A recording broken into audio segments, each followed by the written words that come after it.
Hey people, this episode number 8 of Sports Debate Tuesday is brought to you by Endless Summer Beach Volleyball National Events. Come play with us. It's also brought to you by New York Varsity Sports. Watch me, watching you. Episode starts now.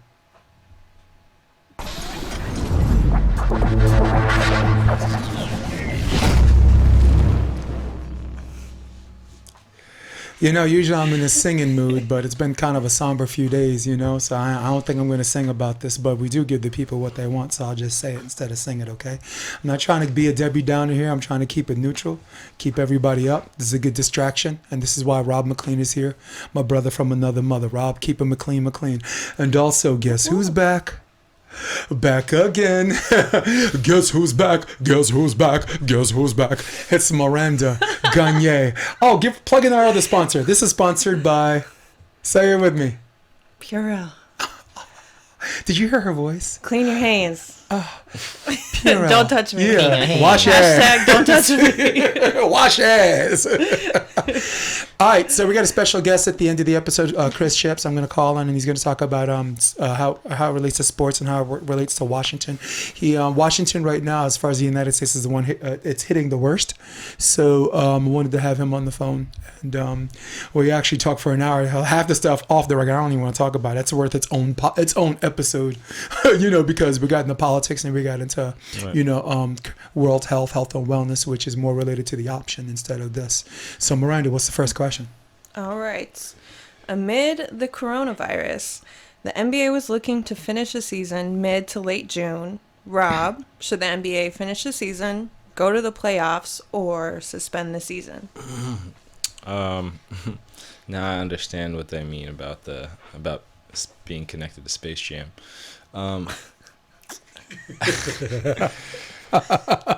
Because honestly, I just feel like they have to kind of suspend the season because that's just where we all are. You know, you don't really know where this is going, and there's a lot of information going out there. But the idea is that, you know, we don't want it to all happen at once. You know, we're so interconnected. It's basically, yeah, you can say it's the flu or it's worse than the flu, but it's just very contagious. So it's something that we all have to look out for. And if it was contained in certain areas, maybe we can go upon life in a different way. But I think for now, everything is going to be suspended past the time that it has been, you know. And I think it's going to be a couple months, you know, before we know anything. And I don't think they're going to be able to, you know, restart the season, go into playoffs, break other seasons up, and go back to some normalcy. You know, I think it's just either going to be a suspended season and you know, kind of like, what was it, 90, 95, 96? One of the years. You're talking about baseball? No, okay. Basketball. One of the years in basketball when they had a shortened season. Yeah. But yeah, I think it has to be suspended. It's just kind of the deal. Yeah. All right. My turn? Yeah. All right. Rob McLean. The NBA's shortened season, if you remember, that happened in the beginning, so it's much easier to navigate from last year to the next spring. This is certainly a different case because it happened in the middle where you have to cut it off and just like pick it up where they left off, like nothing happened somewhere in the middle.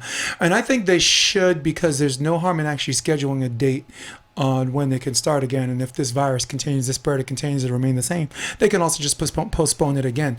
I think the owners are always worried about revenue. The players are, worried about contracts. There's a whole bunch of stuff, the politics, collective bargaining agreement, what's said and what's not, how much, if you get paid. There's a nuclear option for the owners that allows them not to pay the players if the season's canceled or whatever, and this and that. And it's crazy because they get paid for load management, but they don't get paid for actually not playing games in a season. So this, I disagree only in a sense, because the worst case scenario is they can schedule a date where they can start it up, or at least just shorten it to like just the playoffs or whatever.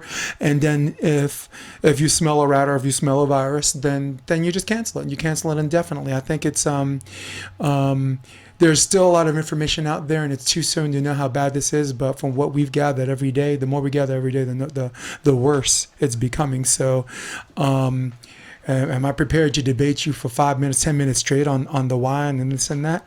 A little bit, yeah. But I mean, because we know this is getting a little bit worse, where there's martial law, there's shutdowns, there's people not leaving their houses, there's big events. I mean, we're talking about this right now because there's no sports. This is a conversation right now. It's a Sports Debate Tuesday, people, because there's no sports. So for me, I think if everybody does the right thing, and if the right thing that they think works, then maybe pick it up in May. Have it go into July. Maybe some people got to leave for the Olympics. I don't know. I mean, we don't even know if that's still going on. I mean, to them, that's still going on until it's not. So I only disagree with you in the sense that it doesn't hurt the cause to actually schedule a date where people can come back and play the worst case scenario from there.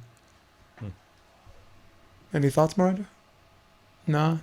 I agree with you guys. Yeah. How have you disliked or liked sports on the TV? I've been a little happy about it. I'm not gonna lie, but shout out to all the girlfriends who have to suffer ESPN all day. But now there's just been more golf, so it's just worse than usual. Yeah. Do you want to put up that excerpt? All sports, anytime. Let's check it out. Yeah, the lockout, which lasted more than 6 months. To 50 regular season games per team. 50 regular season games. Honestly, the last 50 games are where people watch anyway. You always have these sports experts saying it doesn't matter what happens before Christmas, and I think that's bullshit, because sooner or later you have to put yourself in a position where where the first round it helps to play the lower seed. If you have injuries, you have people that are whatever and this and that. I just think it depends on whatever team you are. If you're a real championship team, I don't think it doesn't matter.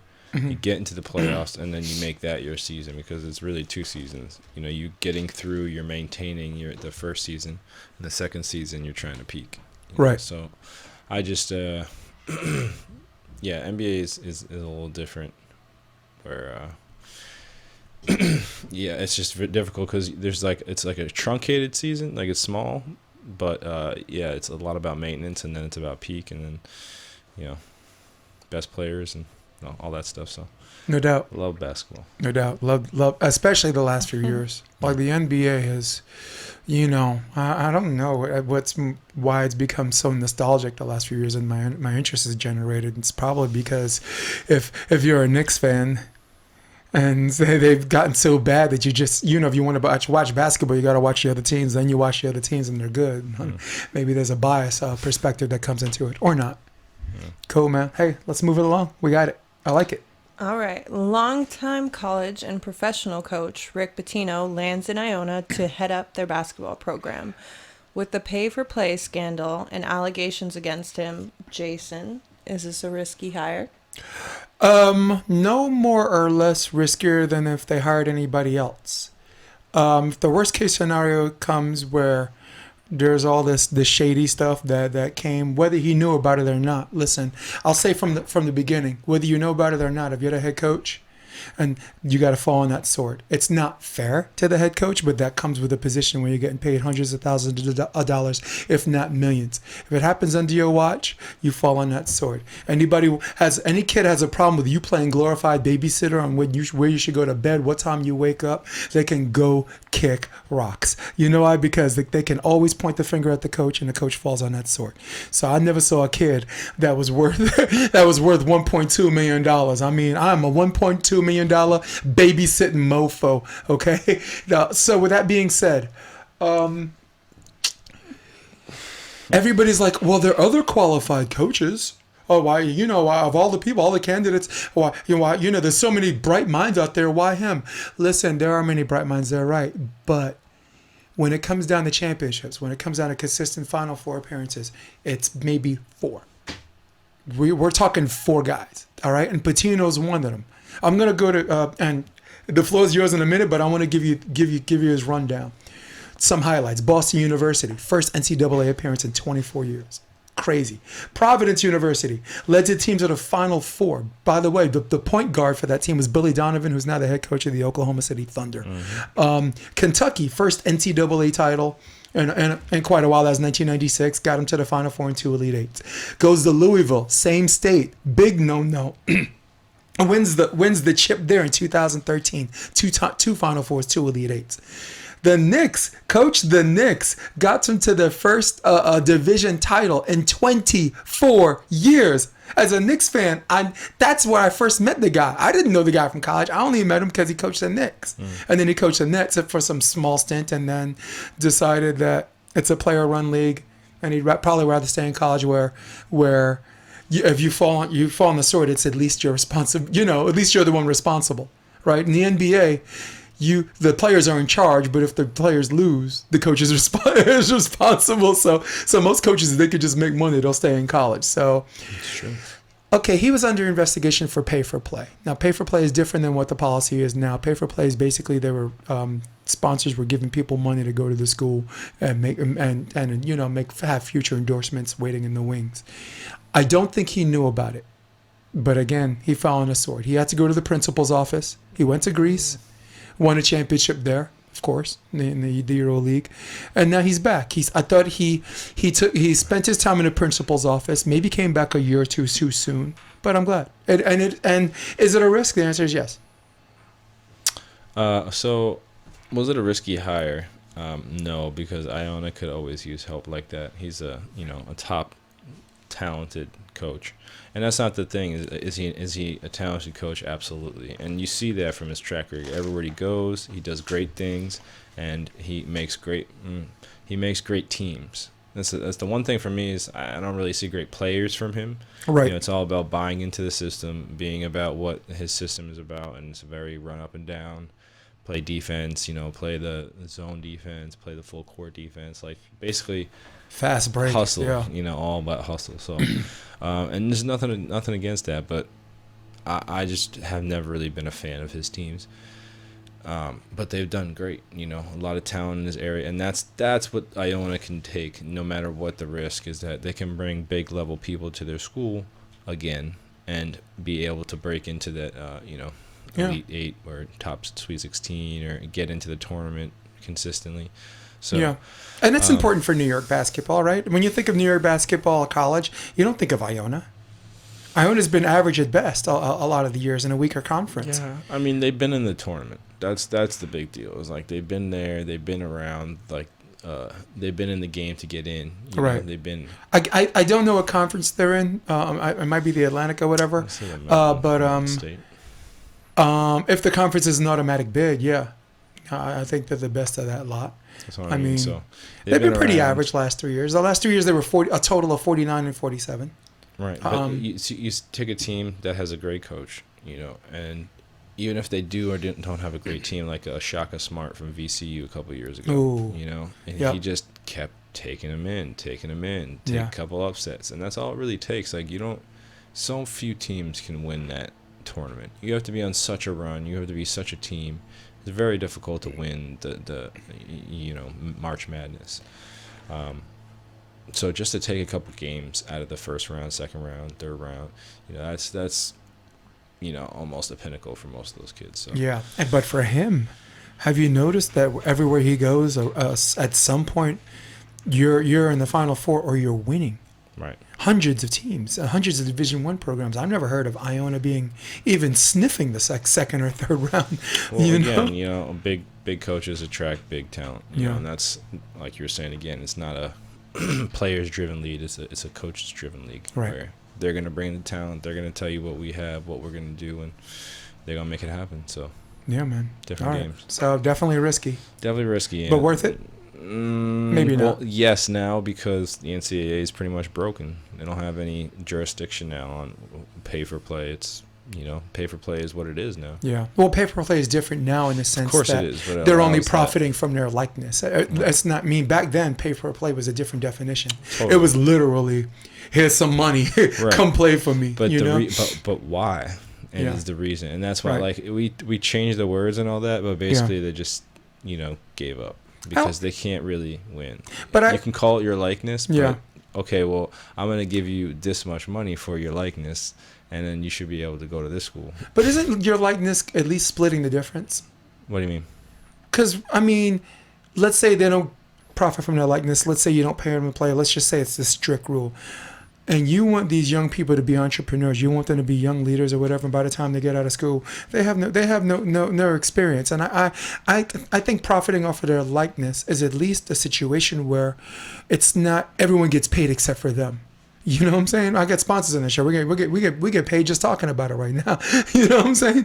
First Take, the coaches get paid. The coaches have radio shows. They get paid. ESPN gets paid. Everyone gets paid except the kids. So I'm not saying let's pay them to play, but if someone's interested in them and says, hey, there's a stipend, come on our show and talk about it, why not? Why the hell not? It gives them a leadership experience. It gives them opportunities. A lot of these kids. If you look at team GPAs, only football frontline people are the ones that are 3.8. Well, and I don't ever think the issue or the problem is in the good side of it. It's always in the loopholes and how people can take advantage of those situations. You know what I mean? So, because no rule is ever created to be like, we're trying to prohibit you from doing certain things. It's more just like, curb the imagination towards something more productive. Than right. I think if we're citing as a pretext that you are trying to protect the kids, that's fine. I'm cool with that. Well, I mean, they got to make something to live off something other than ramen noodles. Yeah. Well, I mean, look, we can go in and out of sports and talk about where everyone's trying to protect the kids, but when it comes to them profiting, it's like F the kids, right? I mean, think about how old do you have to be to serve in the military, right? You can hold a gun and shoot someone from the other side of the world that never met you that you never met in your life before you can actually drink an alcoholic beverage. So I mean, legally. I buy into this kids or whatever and this and that, and maybe it was originated with the best of intentions. Maybe the road to hell is paved with these good intentions. Who knows? Wow, how much time we have for that, right? Yeah, cool, man. Hey, got warm in here. I like it. That's a debate. What's up, Rob? Let's keep it going. All right, we're going to switch over to the NFL for a little bit. With Dak Prescott and Kirk Cousins being franchise tagged and Ryan Tannehill receiving a contract for $118 million with $65 guaranteed. Come on! Rob, is time running out for Tom Brady? No. And the reason why is because all these teams could add Tom Brady and just get better. I don't even know why they franchise tag Dak. Unless they don't think they're going to get Tom. So mad. Kirk Cousins, I mean, it's disgruntled, so they're going to have a disgruntled quarterback for a year. Kirk Cousins, they don't believe in him enough to even give him a long-term deal, so another disgruntled quarterback. Yeah. And then Ryan Tannehill. Kurt's going to play, though. Oh, man. Kurt's going to play. What if Dak sits? Tennessee Titans are a bad franchise. Bad franchise. They just went to like the Washington Redskins, the Cincinnati Bengal level, Detroit Lions. Like, literally, you take out Barry Sanders from the Detroit Lions, what have they done? So they have moved into the Miami Dolphins echelon. Who makes that deal? They just made themselves a possible playoff team for many years to come, as opposed to a Super Bowl contender. Right. That's terrible. Yeah. And the thing is even if they said, we're gonna lock up a backup quarterback and we're gonna draft somebody and build them up, you gotta do that for the next 6 years? 118, 6 years, 5 years? Like 65 guaranteed. That means all your money's locked up in that so guy. All you got to do is behave himself to the first game of this. Yeah. That's Derrick Henry. If you paid Derrick Henry that, I'd be like, okay, he deserves that. You know what I mean? Even at a running back position. You do not pay Ryan Tannehill that. You do not pay Ryan Tannehill that. You can get any of those rookie quarterbacks and have a better quarterback than Ryan Tannehill. Because all you have to do is do the Peyton Manning. Check downs, give it to Derrick Henry, hand it off, look downfield, pop it off Derrick Henry. Like, it's not a very difficult offense. You do not pay a quarterback that much. But the question is, time running out for Tom Brady? No, actually, I think that the more that he waits, he's going to find a situation, because it doesn't matter. He's a 40-something-year-old quarterback. He can be Peyton Manning, as I like to say, where you can have him in there. You can have another young guy. Throw the young guy in there when you need to kind of get the offense, when the offense isn't going well, so that Tom doesn't, break a leg or something like that, and then pop him back in there when you really need him. It's kind of game's changing. So, yeah, Tom Brady, just because he's like a field general. You know, you take a team like Tennessee. Oh my gosh, if they really, that would be amazing if you went to Tennessee still. But you take a team like Tennessee who needed somebody just to like get them over the edge. You didn't even need them to play better than Ryan Tannehill. You just need something as a leader there, and you know, they screwed up. So hopefully they, you know, put big money into quarterback and Tennessee gets both. But damn, man, damn. Rob McLean. Before I answer this question, is time running out for Tom Brady? That's the question, right? I would like to convey my personal baffled confusion, if not disgust, that you can pay Tannehill $118 million, 65 guaranteed, and you don't look at the running back. But the Dallas Cowboys can pay their running back, Ezekiel Elliott, and not take care of your quarterback. Mm-hmm. There is an ultimate reversal going on with the Tennessee Titans and Dallas Cowboys where that is just absolutely ridiculous. It is ass a 9, it is ass a 10, it is ass a 12. So I just want to get that out of the way before I talk about my boyfriend, Tom Brady. That's right, my boyfriend's back bigger than before. Hey la, hey la. Anyway, is time running out for Tom Brady? In the beginning, I thought it was, because as these quarterbacks are starting to get franchise tagged, and as the contracts and money started flying and money starts running out, the people that could afford Tom Brady, even if they wanted him, they couldn't get him because they already spent money here and there. So it looked like a fast closing window. But then I thought about who we're talking about here. Are we talking about a quarterback who's in it for the biggest contract? Hell no. That man took the bargain basement deal for the best coach of all time and wound up with 9 Super Bowl appearances and 6 Super Bowl wins. That man is in it for the juice. I'm not saying you ain't got to take care of him. He just doesn't have to be the highest paid guy to switch over. All right? Mm-hmm. The man wants to play. The man's strengths, he feels his strengths could play to the needs of other programs where Bill Belichick keeps, a lot of people think Bill Belichick just keeps giving him no one to throw to. You know, 3 guys in the crowd from Massachusetts, Dorchester. Hey, come on down. Want to play wide receiver? Yeah, short white guy. You can play the slot. Come on. It's all right. All right. Just stand there. Turn around. When you run, turn around. Let me see your numbers. I'll throw it to you. So I want Tom Brady.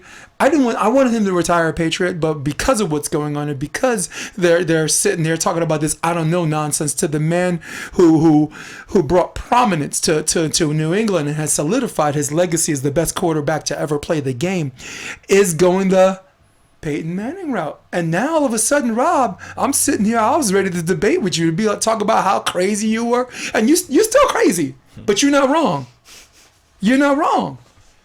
Peyton Manning went to the Denver Broncos. Mm-hmm. 2 Super Bowl appearances. The last Super Bowl just set up the structure where all he had to do was throw a 2-point conversion and let that defense take care of the rest. Mm-hmm. All right? Broke records, actually, that first run, right? He 50 touchdown passes, this and that. The man was breaking records.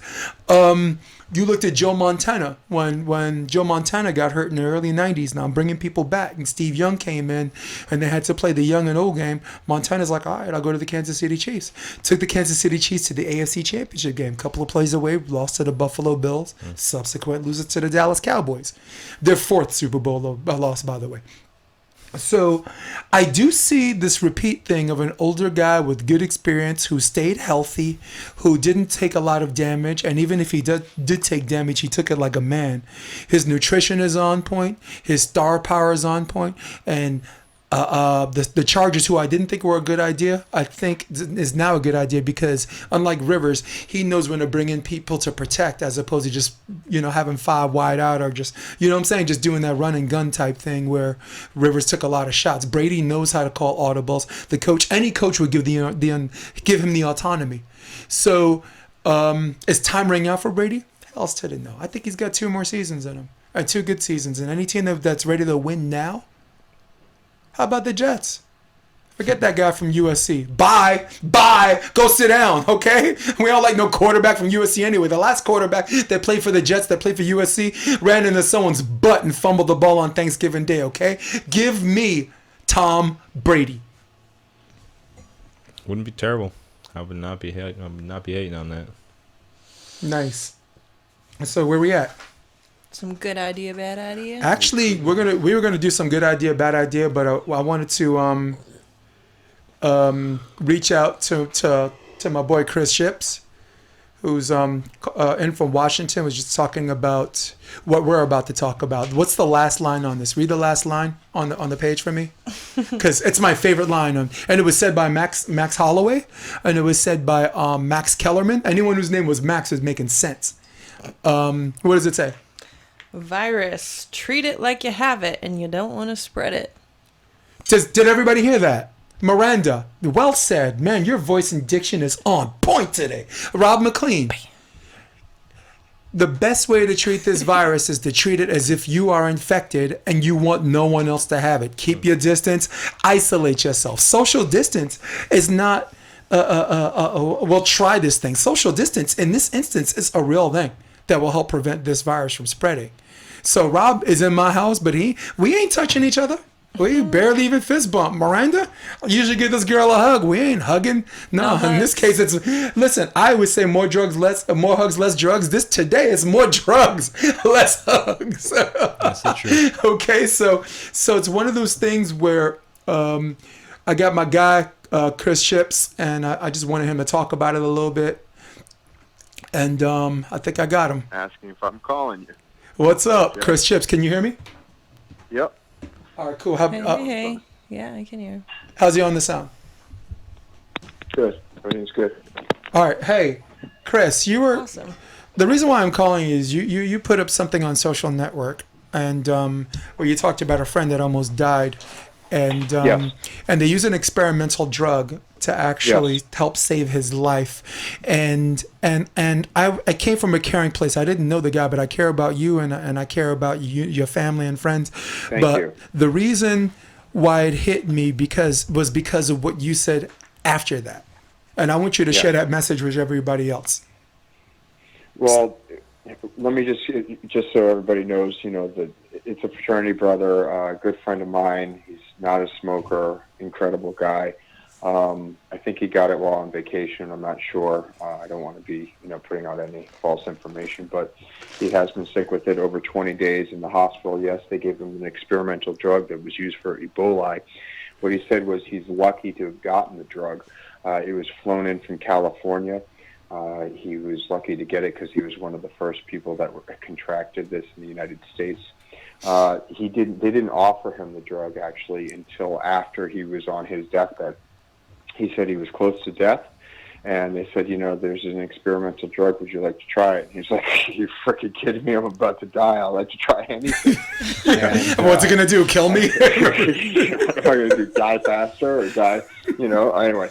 So he took it, and it's been. He put up the X-rays of his lungs, fully with the disease, it shows all black, like literally all black on his lungs, and then. As the drug is starting to take effect, they show another slide that has, let's say, about 3/4 or a little bit more than 3/4, some sort of a breakup that's happening in all that black. And then the third picture that he put up was it was starting to progress even further. It was saying, let's say, it's a little bit more than halfway starting to break up out of the picture. So there is some sort of recovery happening, which is, for all of us out there that are wondering what the hell is going on and can we, get through this besides just your natural immune system. It looks like there are some things that might be able to help us. I don't know if he's, out of the woods or he hasn't posted since it's been about 3 days. But my reaction to that was, I lived in New York just for a long time, and there are a lot of people there that, think they're greater than God. And that's what I was getting to. Yeah, just because they make money, basically, is what it comes down to. Or they've had a bubbled life, and there hasn't. I feel like the slap rule should be in effect. It's like, people got to slap somebody once in a while just to have them realize, what the reality is around them. So after witnessing so many different posts from, I think I've got close to 4,000 something whatever people on my social media account. I was seeing mockery. Like every third post was mocking this virus, mocking people's reactions, And one in particular, which really sent me into to actually putting up that post, was another fraternity brother of ours who had put up a post of him with a corona case empty on his head, saying that he checked in on Facebook safe from corona, but he can't really find it because he doesn't, he's like, I checked in safe, but I can't find it. I don't know where it is, making a mockery that it's on top of his head. And he's like, is this really happening type of shit. I'm like, it's just so insensitive. There are people out there that have real problems in their lives, whether it's getting the virus or not. People are stopping their lives right now. Their livelihoods are going down the tank. People have no idea where we're going to look to for, the future in our lives, a lot of people. And it's just really crass for people to, literally not understand that, just because you're in a bubbled life and you've been privileged to have that ignorance within your life, that, other people aren't going through real shit. In fact, another person that lives in Texas put up just a cartoon meme on my post, on an earlier post, because I was making comments that there wasn't a response from the government at all in the beginning. And he put up, he said, coronavirus, here's a tissue. Literally, like a cartoon of one of the Scooby-Doo characters giving the ghost a tissue. And I'm like, this is just absolutely ridiculous, and it shows, the level of our society is at right now when, people feel free and willing to put up something that, it has no reality or basis for other people's lives, and they're just mocking, when people are going through these really tragic situations, and it's got to stop. I believe, obviously, when you see somebody in power, that you start to mimic them. We see it in social circles all the time. People mimic people in the way they dress and they act and they influence. It could be even the priest in your, in your church or rabbi in your synagogue that you want to emulate, and you start to act and look like that person. Yeah, and when I call that received opinions.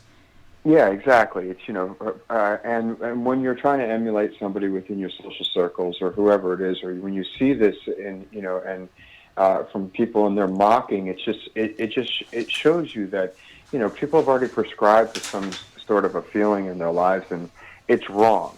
And we got to start saying it's wrong, and we got to start telling people it's wrong, because people are really, it sucks that we have to go through a fucking tragedy like this, world tragedy, to get people to really just start to screw their heads on a little bit differently.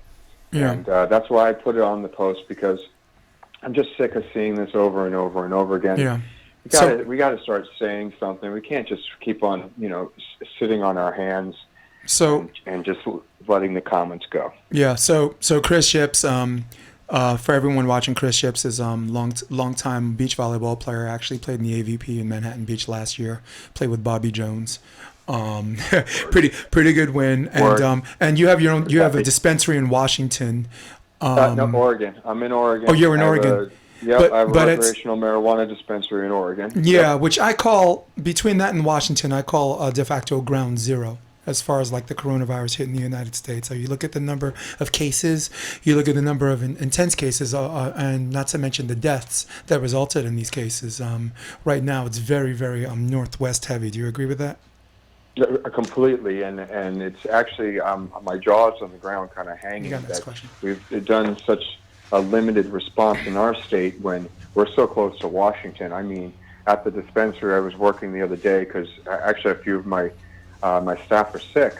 We don't think it's with this, but there's just a common cold type of thing that's going around, and they've actually gone to the doctors and whatnot. But so I've had to work, and people that are coming in, a lot of them are tourists coming in from Washington, Ohio, Utah, a lot of the surrounding areas, and I'm thinking to myself, like, we're not stopping, we're not doing anything like other states, other countries are doing. There's no stop and check.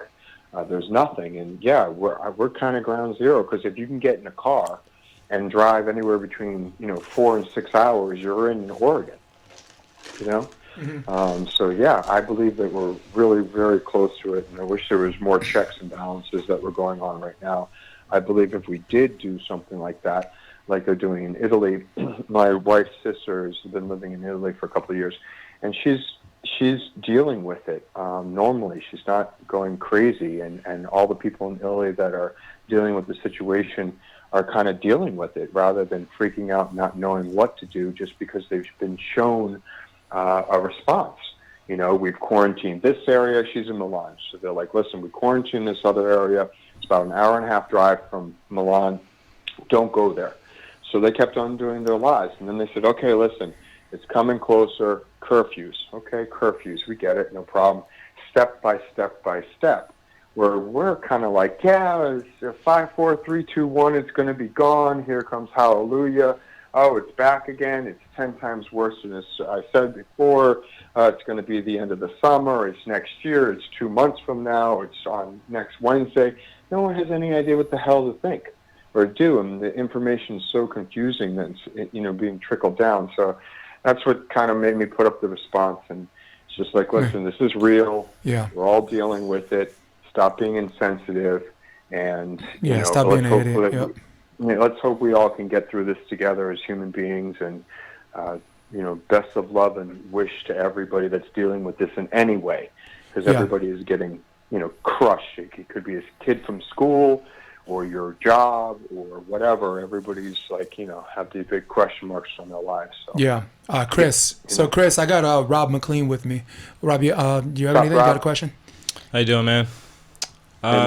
Yeah, so I know you're in the Northwest area, and you know, we're in LA area, and I have family in New York, and yeah, just like you're saying, there's a lot of not bad information, but there's just a lot of information on both sides of where, you know, people want to, you know, stay calm, but then, you know, you also have to prepare.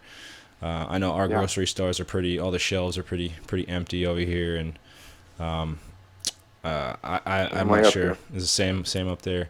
So yeah, it's just same up here. It depends on where you are in the area and how, you know, we're in live free, die, fucking wild or whatever hard area or whatever they want to say up here. And so, you know, there's a lot of people that are denying this, you know, live free people. So you got, you know, towns that are less active and towns that are more active. But in general, I think the information is starting to trickle down through everybody. This is real. And yeah, there's a run on the stores yesterday. Cape Brown, the governor, made a declaration about, you know, pickup from restaurants, just as kind of echoing what you guys are doing down in California. Yeah. All the bars are closed. All the bars, all the restaurants, all the restaurants. gyms. Yeah, some restaurants are staying open for pickup, and restaurants like Good Stuff are doing like 50% capacity. Which I think is a good idea.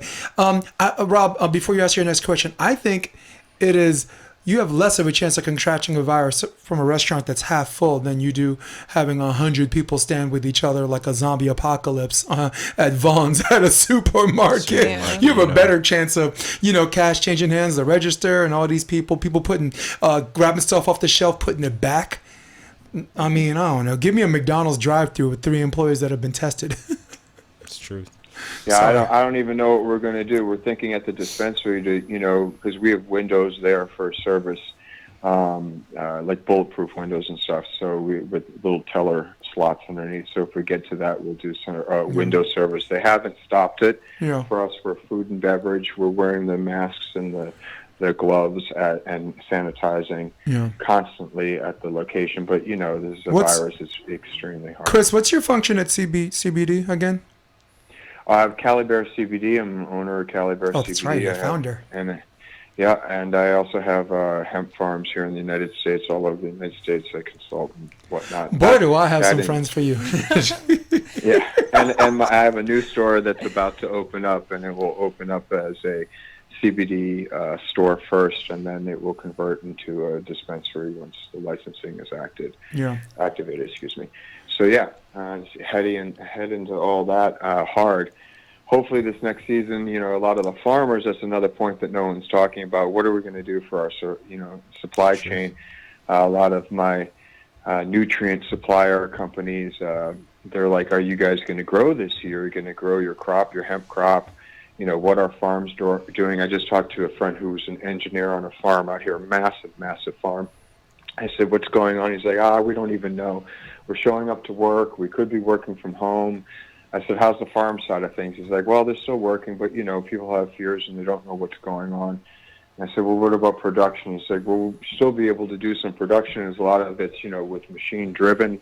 And there's not that many people that work on a farm anymore. It's the after the picking part, because it takes a lot of labor to, package and put it together. So, you'd have to have social distances and stuff like that. So the farming industry is kind of taking a question mark as to what they can do to keep the supply going. And then are we going to start converting, a lot of our grows here, whatever they're growing, to more crops that are less readily available? Right. Is there going to be a shift? All these things are starting to be just talked about, and then of course, then follows the insurance side of that, and crop insurance and all that. So there's a massive shift going on in our supply chain that no one's really talking about, but trying to figure it all out, trying to sniff it out, make sure that, and it seems like everything's going to stay up and going as long as this, runs its course.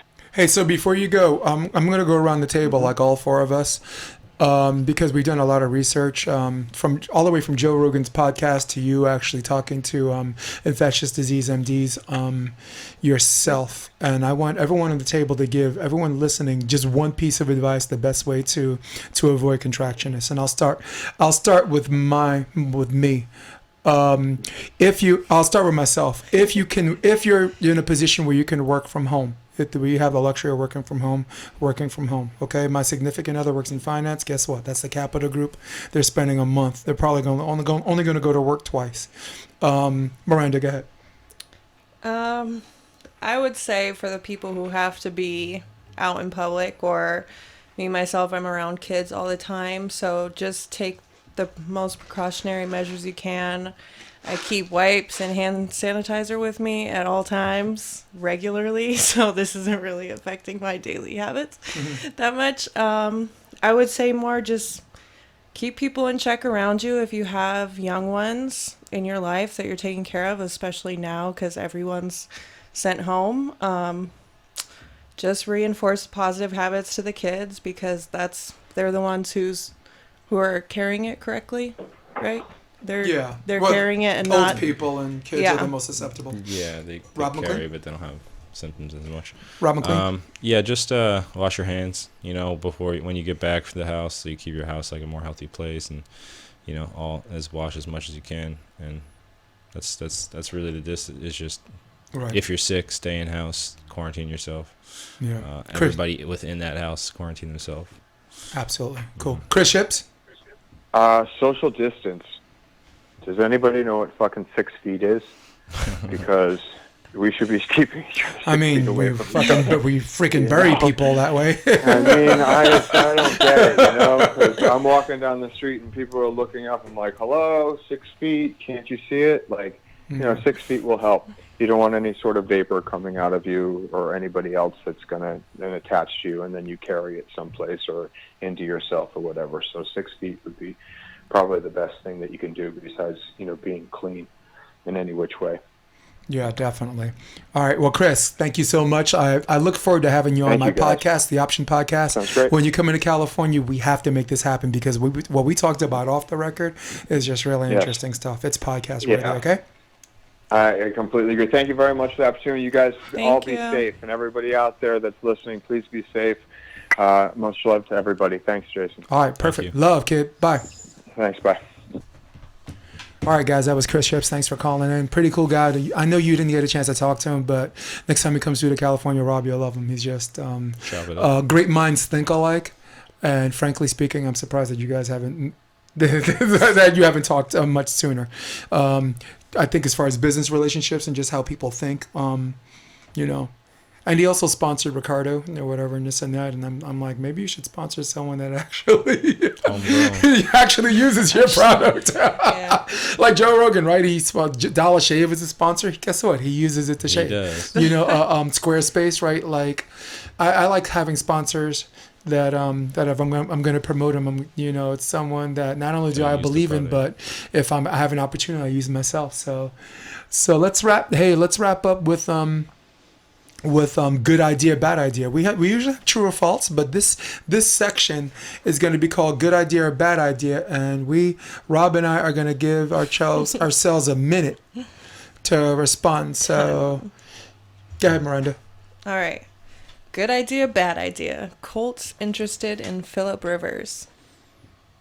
Good idea. I mean, the Colts need absolutely any opportunity to get a better quarterback than Jacoby Brissett in there. Jacoby could be a good quarterback in a couple years, but he still has been bounced around too many teams. He's just not able to blossom fully as a quarterback. He just needs more time. But Phillip Rivers, ended the career. That could work really well where, again, he's learning from another quarterback, and it's a great thing. So the Colts just need a quarterback. Also because the rest of their team is drafted so well that, again, they could have another great draft this year. They have a lot of great draft picks. You get a Phillip Rivers, great team. Great upper management there. Cool. Well, I say bad idea, and I'll tell you what, and I only got 7 seconds. If they can't protect Jacoby Brissett, they're not going to protect Phillip Rivers. And then we have the... That's the end. All right, next one. Good idea, bad idea. Cardinals trade David Johnson to the Texans.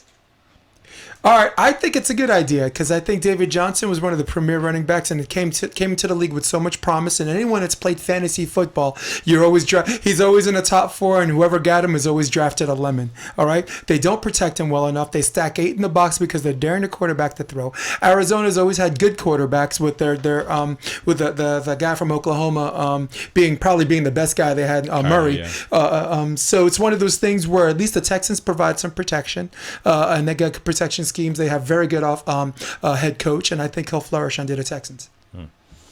Yeah. David Johnson, man, he just gets hurt too much. Eventually, when you're a running back, you get hurt too much, you just dead weight. So I think it's great that the Cardinals got something out of him because they're a rebuilding franchise, but the Texans, hopefully they get something out of him like Arian Foster. Arian Foster? Oh, my goodness. Imagine having like David Johnson and someone like Arian Foster under those things. Isn't that great? Would have been great. It's pretty cool. I love it. I'm trying not to get in the ring twice. Shut up. I thought you were just doing it to make me happy. Yes. Almost. Good idea or bad idea? UFC keeping their events. Go. Bad idea if they're not going to adhere to some sort of social distancing or some sort of precautionary measures because you don't want anything bad to happen to the UFC. You don't want them to have a bad name because they didn't keep healthy, keep the health of their fans the most important priority. So hopefully they can just do no fans and empty the stands and everybody can watch it the same way. Everybody should be watching it right now. So yeah, bad idea. I listen, in a sport where you have a better chance of getting staph than the coronavirus, I still say it's a bad idea. You got a whole bunch of guys sweating, even though they keep their camps secluded and small. It is still, as far as social distance is concerned, a number of people that exceeds double digits. Once it hits 10, it's a bad idea. All right, even in these empty arenas, we have coaches over here, we have the announcer over there. That's a total of 10 to 15 people. Bad idea. Sometimes you just need to call it. Sorry, I love it too much. Ladies and gentlemen, our hostess with the mostest has the giggles. And there's not a better sound in the world. I laugh. When she laughs, we all laugh. I swear to God. Not at me, hopefully. Okay. Good idea or bad idea? Redshirting winter and spring sports athletes who miss more than half their seasons from the outbreak. Rob McLean, I think that's a good idea. Listen, you're a basketball player. Your team sucks for 3 years. You finally get to your senior year and you're good. First chance you're gonna maybe qualify for the big dance, maybe in a decade, if not all 4 years, and all of a sudden it's done, and that's your eligibility. No, actually redshirt them. Give them another chance to play another year.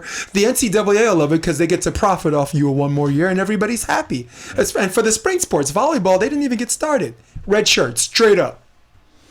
So yeah, I think everybody should get redshirted, not just one athlete or another athlete. I think the whole season, because you got all your championships that ended this year, ended a lot earlier than the virus happened. It just kind of messed up everything. So I think just this whole year can kind of just be put off, and then that would be the best. So good idea. Yeah, it is a good idea. Big up. I mean, Hawaii, University of Hawaii, NCAA. Looks like they actually have a shot, even though we don't think so. And now, that's all we gotta say. And there we go. Oh my God! Listen, people, we love you so much. Thank you for tuning in, and hopefully we're a good distraction. And as you can see, we spend much of this episode being distracted. Listen, it's a long-lived sport, and even though a virus delays that, we still embrace it, and now we have a chance to reflect on the good things about what sport brings, which brings us all together, where we can have these conversations and make it possible. Rob? Yeah, man. Let's just keep calm. Let's not get too crazy, and just keep helping each other get better. And yeah, I think in a month's time, we should be in a lot better place, where at least we'll have the ability to go out and do things. So yeah, just hunker down. We'll be there. Miranda? She's like what he said. I would just say be nice to people at the grocery stores, and maybe don't hoard all the stuff. Yes. So I have to say, be respectful of the people who actually need stuff. Yes. People got babies. Not babies one need milk. person should get every single item of something in a store. Thank you. Come on, people. Yeah, you got to do better than that. Some superstore limits.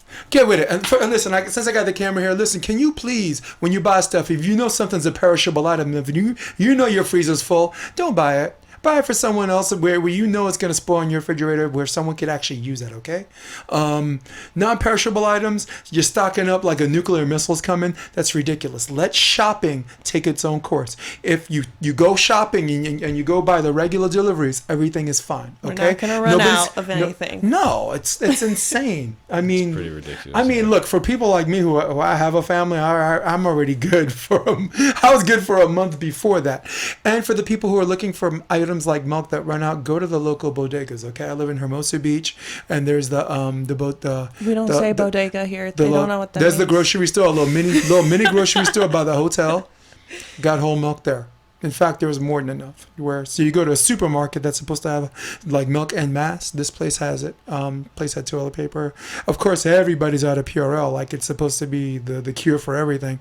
But let's be smart. Don't be an idiot out there.